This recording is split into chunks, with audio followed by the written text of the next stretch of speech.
Okay, so this one's going to be a little bit different because I am going to can chicken hearts, chicken and turkey hearts, and chicken and turkey gizzards. So they're really quite simple. I don't know about your world, but I know growing up, we didn't waste anything. Everything that came, we consumed. So with chicken hearts, there's this muscle that's here. And when I clean them up, then I usually take that off right off the bat.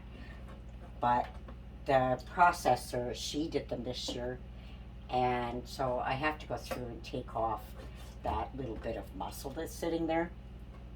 And it's just the ventricle. Now, my partner, Mel, he goes like, blah, those are yucky. Actually, they're really quite nice. When you can them, they are very tender. And you process them like you do other meat. 90 minutes at 10 pounds pressure in a pressure cooker. And I eat them with, I make a cheese sauce and dip it in the cheese sauce and that kind of stuff.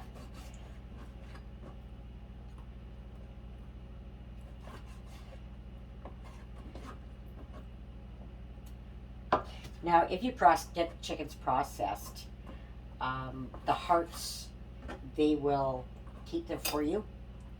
Most processors will, not all of them, but most of them do. And they don't typically keep gizzards. But I have a place where I can get the gizzards from. They process chickens, and I'm able to go and get the gizzards that they have, and then I clean them myself. And gizzards, I'll show you a turkey gizzard. So this is the turkey gizzard. It's a great, and they come together, and this is where all the food goes into, if you have no idea. And then you just take and you split it here, and you pull it apart, and then you just pull that sack out. So it's actually really quite easy to get that sack out of there. Just looking for some more hearts. There's another one. I had these in the freezer, but because I've got half a beef coming and I've got 30 turkeys to go into the freezer, well, maybe 30, maybe more, I need to get stuff out of the freezer. So I have my jars and everything already, and I'm just going to throw the meat into it.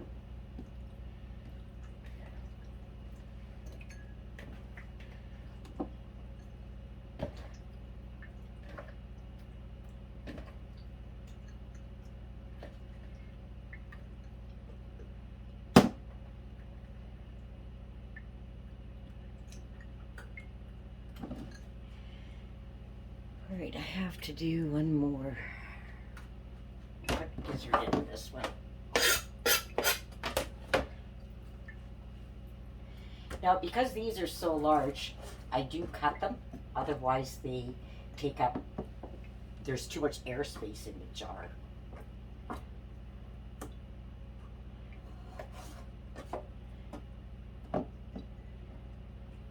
When I've done them in the past, I haven't, and I can only get like 3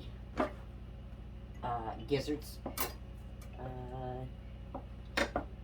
So this is a big chicken gizzard, and this is a large turkey gizzard. There's quite a difference in the sizes. So this one here I'm going to cut into 4 pieces. This one here I'm going to cut into 2. And then I'm going to finish filling this jar here up with a heart. I don't want to have too many of gizzard here. Oh, there we go. Now, when we were growing up, the turkey came with the heart and the gizzards and the neck and the livers. And we cooked the neck, the gizzard, and the heart, because we didn't eat the livers, in a pot with salt and water, covered with salt and water, or, and pepper, and just let it sit there and cook for the length of time that the turkey cooked. And it was always a battle to get one of those three pieces.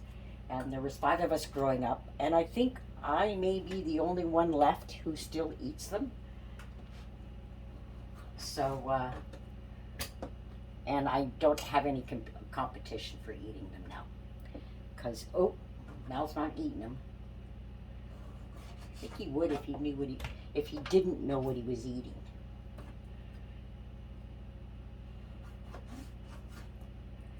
So I'm going to put 1/4 teaspoon of salt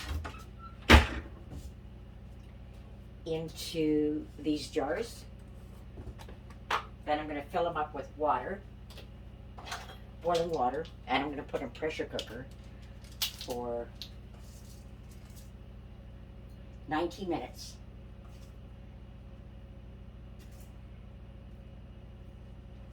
All right, bring you back when I'm putting them in the cooker.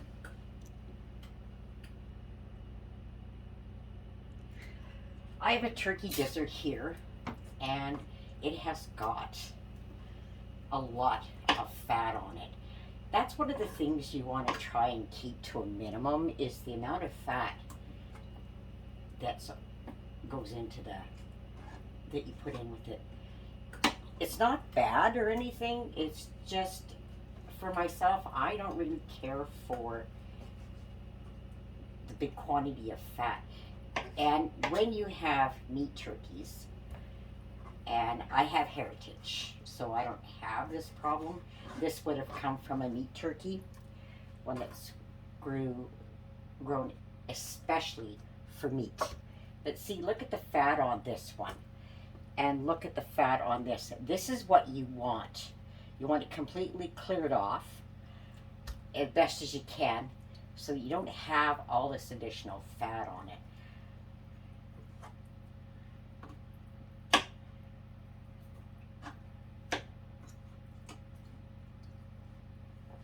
So I go through and I trim off as much of this fat as I can get off. Let's do this.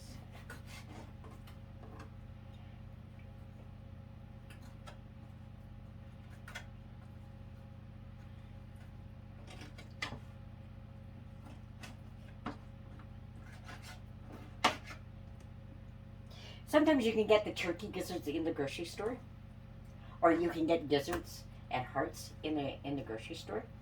If you ever get them on sale and think, oh, what am I going to do with them? Like, I really like them, but how do I preserve them? You can preserve them by canning them. And I do mine in pint jars because I like them. But you could do them in, if your whole family likes them and you have a big family, you can do them in a quart jar, you can do them in a 2-quart jar, you can do them in any size you want. So, yeah.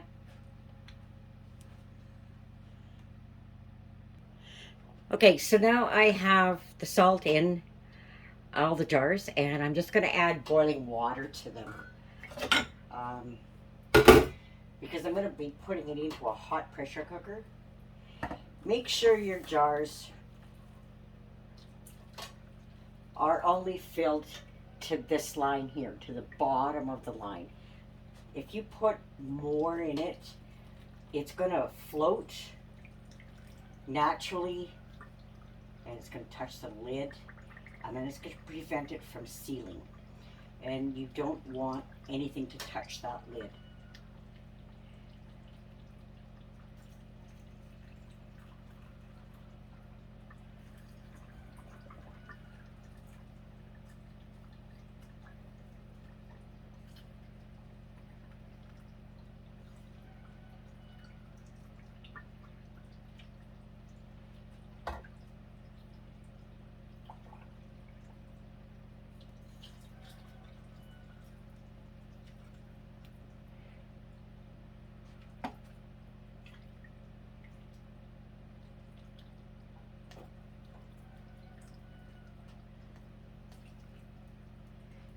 Alright, I'm just going to go through and slide a knife around. Make sure I get all the air bubbles out.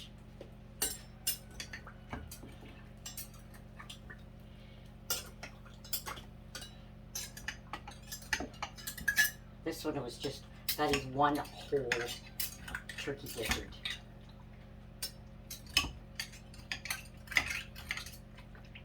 Yeah, if you know any private processors or anything, quite often they're willing to give up the gizzards and the hearts and livers and stuff. I get my birds done at a government facility when I have them butchered, so I'm not allowed to take them. But I have a private one that I'm able to access their hearts and gizzards. All right. So just add a little bit more water to these, and then they'll be ready for their lids. I got the pressure cooker sitting on the stove now. The water that sits in the bottom, goes into the bottom of it, is currently heating.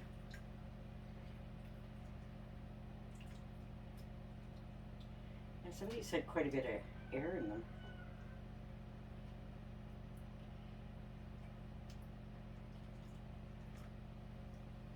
All right. That's it for, I'm just going to put the lids and rings on them. I have to track my rings down. Now, if you've watched any of my other canning videos, I heat my lids. So they're hot. I don't bring them to a boil. Don't forget to wipe the top of your jars all off. And what you're looking for is any food particles. You're wiping the food particles off. And you're also feeling for cracks and chips.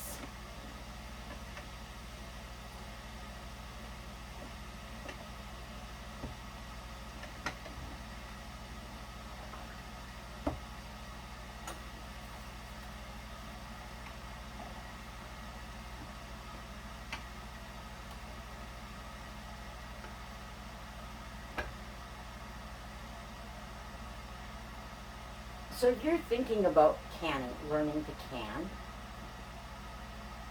you don't have to have fancy stuff to do it. My water bath canner is a stock pot. It's a tall stock pot. I have used small jars and a pot that just, all you need is a pot for water bathing, which you water bath your tomatoes and your spaghetti sauce. You can water bath anything that is not got any meat in it. There's some, get yourself a ball book or a canning book and find out which ones can. Tomatoes, fruit is one that you water bath. So,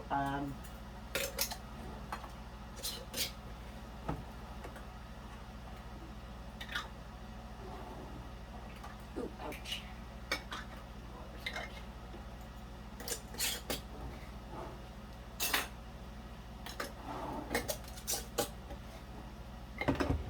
All right, I'm gonna put them in the canner now. Ooh, ouch, I forgot this one is a tall one. Anyway, I'll process them at 10 pounds for 90 minutes, and they'll be done. Take them out of the pressure cooker.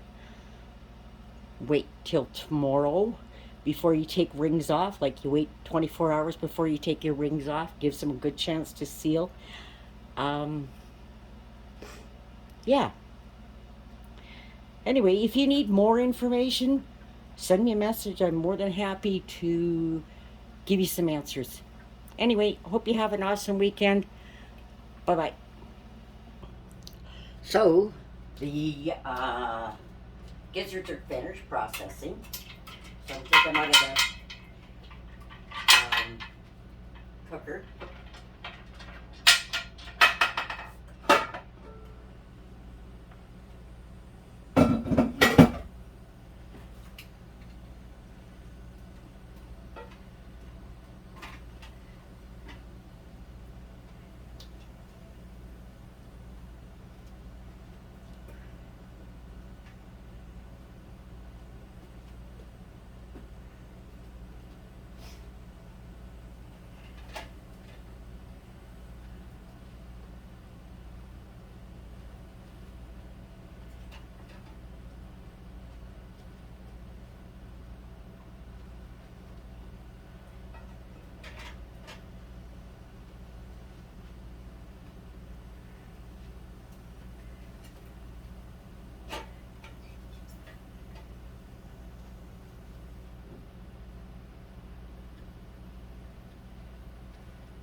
few jars that never survived. And that's one of the things with canning you have to be careful with. Because I use old jars, and these jars have probably been used for the last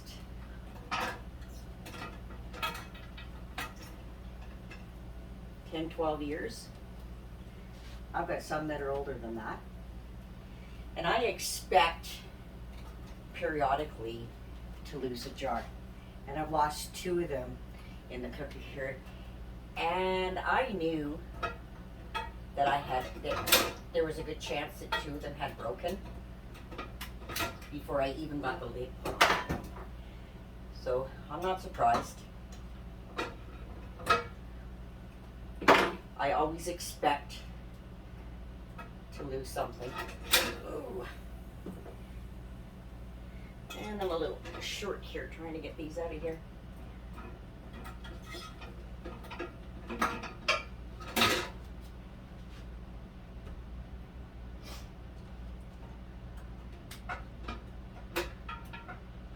Ouch.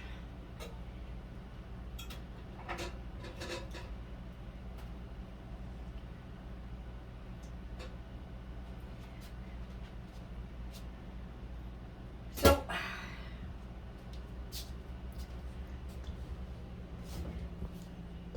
there's my spaghetti sauce, and there's my gizzards. Good day of canning. Hope you guys are having a great weekend. Talk to you another day. Like and subscribe if you would. I'd appreciate it. Thank you. Bye-bye.